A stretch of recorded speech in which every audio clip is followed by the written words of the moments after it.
और त्रिपुरा में सोमवार को अगरतला के नंदन नगर बाजार से पुलिस ने 4 बांग्लादेशी नागरिकों को गिरफ्तार कर लिया है। इसके साथ ही बीएसएफ के जवानों ने 12 से 15 बांग्लादेशी नागरिकों के एक समूह द्वारा घुसपैठ करने की कोशिश को नाकाम कर दिया। खराब मौसम और कम दृश्यता का फायदा उठाकर ये पूरा समूह खोवाई जिले के अंतर्गत सीमा चौकी पहाड़मुरा के इलाके से सीमा पार करने की कोशिश में था। ड्यूटी पर तैनात सतर्क बीएसएफ के जवानों ने घुसपैठ की कोशिश को रोकने के लिए पंप एक्शन गन से एक राउंड फायरिंग भी की और उन्हें गिरफ्तार कर लिया।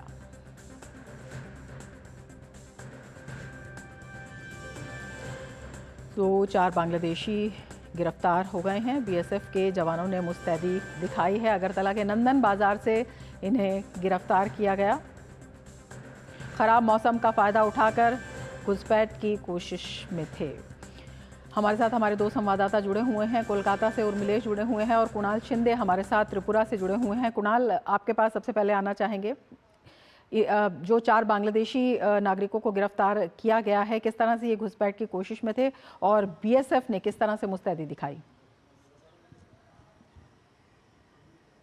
जी रमा, देखिए बांग्लादेश से जो घुसपैठी आ रहे हैं यहाँ पर त्रिपुरा की तरफ जो आते हैं, इंडिया मतलब भारत में घुसने की जो कोशिश करते हैं, ये फर्स्ट टाइम नहीं है। हमेशा इनकी ये कोशिश होती है कि बेटर जॉब प्रोस्पेक्ट्स के लिए ये लोग भारत में आए। तो जैसे हमें पता है कि भारत और बांग्लादेश, जैसे कि त्रिपुरा और बांग्लादेश की जो सीमा है ये 856 किलोमीटर लंबी है। तो इसकी वजह से क्या होता है कि काफ़ी जगहों पर ऐसे हो जाता है कि कभी किसी तार वार कभी टूटने की गुंजाइश होती है।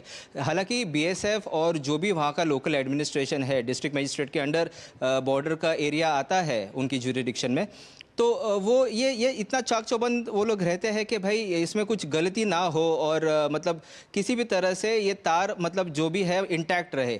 बट क्योंकि क्लाइमेटिक कंडीशंस है, कभी बारिश होती है, धूप की वजह से, ये इंक्लेमेंट वेदर से जो फेंसिंग है उसको नुकसान पहुंच जाता है। तो ये हमेशा ही घुसपैठियों की कोशिश होती है बांग्लादेश की कि वो भारत में आए, पर इनको लगातार बीएसएफ और जो लोकल पुलिस है ये इनको प्रिवेंट करते हैं। इनका जो इन्फिल्ट्रेशन है इनको हमेशा प्रिवेंट किया जाता है। बट फिर भी अगर पकड़े जाते हैं तो लोकल पुलिस के अंडर में इनको डिटेन किया जाता है, इनका इन्वेस्टिगेशन होता है, फिर अरेस्ट होते हैं। क्योंकि मोस्टली ये लोग जो आते हैं तो इनके पास कुछ अगर डॉक्यूमेंट्स होते नहीं है, वैलिड डॉक्यूमेंट्स नहीं होते। ऐसे भी है कि अगरतला रेलवे स्टेशन से भी बहुत बार मतलब जो बाहर के स्टेट्स में जाने की कोशिश करते हैं, रोहिंग्याज जिसमें खास तौर पर आते हैं। जो कॉक्स बाजार हमें पता है कि सबसे बड़ा बांग्लादेश में वर्ल्ड का सबसे बड़ा रेफ्यूजी कैंप है, तो यहाँ से भी उर्मिलेश, क्या कुछ स्थिति वहां पर? हाँ जी रमा, बिल्कुल। जैसे कि आपने भी दर्शकों को बताया है, तो इस समय हम लोग कोलकाता में है। मेरे पीछे आप देख सकते हैं कि वेस्टर्न कमांड का ऑफिस है बीएसएफ का। यहाँ पर जो है वेस्टर्न कमांड बैठते हैं और भारत सरकार ने जिस तरीके से एक कमेटी बनाई है कि बांग्लादेश में जो अल्पसंख्यक हैं उन पे किसी प्रकार की कोई जो है उनके साथ ज्यादती न हो या उनके साथ कोई अभद्रता न हो, इसके लिए जो ये वेस्टर्न कमांड के जो चेयरपर्सन बनाए गए हैं, रवि गांधी, उनको बनाया गया है।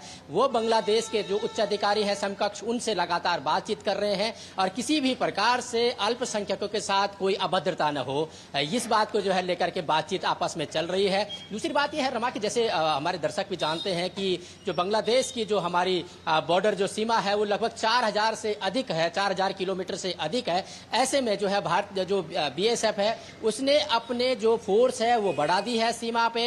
हालांकि जिस तरीके से हमें वेस्टर्न कमांड की तरफ से जानकारी मिली है रमा कि तमाम जो जैसे कि यहाँ पर लोग खेती करने के लिए जाते थे फिनिशिंग लाइन के पास, उनको जाने दिया जा रहा है। साथ ही जो व्यापार होता था बांग्लादेश से वो भी लगातार यहाँ पर जारी है। और बीच में जिस तरीके से कुछ जो समाचार हमारे पास आए थे कि कुछ लोग फिनिशिंग लाइन के पास खड़े हैं भारत आने के लिए, तो ऐसे में बीएसएफ ने जो है तमाम लोगों से बातचीत की है और कहा है कि आप वापस जाइए। और ये सब चीजें क्योंकि बॉर्डर पे एक शांति का माहौल है, तमाम चीजें यहाँ पर जो है बातचीत के जरिए सुलझाई जा रही है। हालांकि बीएसएफ की ये पैनी नजर है रमा कि किसी भी तरीके से कोई ऐसा अराजक तत्व जो है फिनिशिंग लाइन के इस साइड ना जाए भारत की तरफ, जिससे कि कोई दिक्कत पैदा हो। तो निश्चित तौर से जो बीएसएफ है उसने अपनी यहाँ पर फोर्स जो है डिप्लॉय कर दिया। दूसरी बात यह है कि जो फिनिशिंग लाइन है, जिस तरीके से हमें वेस्टर्न कमांड की तरफ से जानकारी मिली है कि वहां पर जो है लाइट की पूरी व्यवस्था है और जहां पर कमी दिखाई दे रही थी उसको चाक चौबंद कर दिया गया है, और साथ ही जो फिनिशिंग लाइन कहीं पर अगर किसी तरीके से डैमेज हुई है तो उसको जो है तत्काल प्रभाव से ठीक कर दिया गया है फिनिशिंग लाइन को। तो ऐसे कह सकते हैं एक तरफ से कि कहीं ना कहीं जो BSF है उसने जो है बॉर्डर पूरा संभाला हुआ है, और दूसरी तरफ से अगर देखा जाए तो बांग्लादेश में जो अल्पसंख्यक रह रहे हैं उनसे बातचीत करने के लिए जो कमेटी बनाई गई है, उसके कमेटी की जो चेयरपर्सन है रवि गांधी, उन्होंने कहा है कि हम पूरी तरीके से वहां पर बातचीत कर रहे हैं जिससे बिल्कुल बातचीत जारी है। कुणाल भी हमारे साथ जुड़े हुए हैं। कुणाल, आपसे पूछना चाहेंगे, जो लोग जिन्हें गिरफ्तार किया गया है उनसे क्या कुछ जानकारी मिली है? नहीं, उनसे अब तक कोई पुलिस की तरफ से अभी तक कोई ऑफिशियल स्टेटमेंट अभी तक उन्होंने दिया नहीं है। बट उन्होंने ये इतना बताया है कि जो नंदन नगर इलाका जो है अगरतला में, वहाँ पर ये जो 4 घुसपैठी है ये पकड़े गए हैं। इनके पास कोई भी जो वैलिड डॉक्यूमेंट्स है गवर्नमेंट के, जैसे वीज़ा हो या फिर पासपोर्ट हो, ऐसे कोई भी डॉक्यूमेंट्स नहीं है। इसके वजह से उनको डिटेन किया गया है। आने वाले समय में पता चलेगा कि इनके ऊपर क्या एक्शन लेती है पुलिस। पर इसके अलावा भी रमा, आपको ये बताना चाहूँगा कि कल 12 से 15 बांग्लादेश की ओर से, मतलब पहाड़ मुरा करके जगह है खोवाई ज़िले में, तो वहाँ पर भी कल क्योंकि बारिश हो रही थी, पुअर विजिबिलिटी थी, तो इसके चलते 12 से 15 बांग्लादेशी यहाँ पर भारत की तरफ मतलब आने की, इन्फिल्ट्रेशन करने की कोशिश कर रहे थे। तो उनको भी मतलब BSF ने एक पंप एक्शन गन, एक 1 राउंड फायर करके उनको फिर से खदेड़ दिया। तो उनकी जो कोशिश थी यहाँ पर आने की वो असफल रही।